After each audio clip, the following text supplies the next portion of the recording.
chi eriod wedi meddwl, pwy yw Cered? A beth i ni'n neud?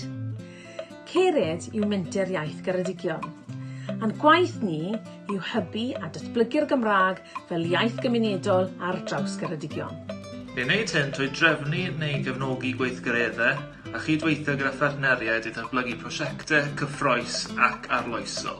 Gallwn hefyd rannu adnoddau gyda chi fel un offer cyfieithu mwyn gwneud cynnal digwyddiadau Cymraeg yn haws mewn byd dwyieithog. Ac os ych chi'n rhedeg busnes, mi allwn ni helpu chi ddatblygu'r defnydd o Gymraeg o fewn y cwmni.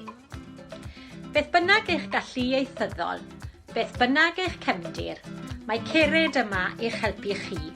Felly beth am gysylltu â ni am sgwrs?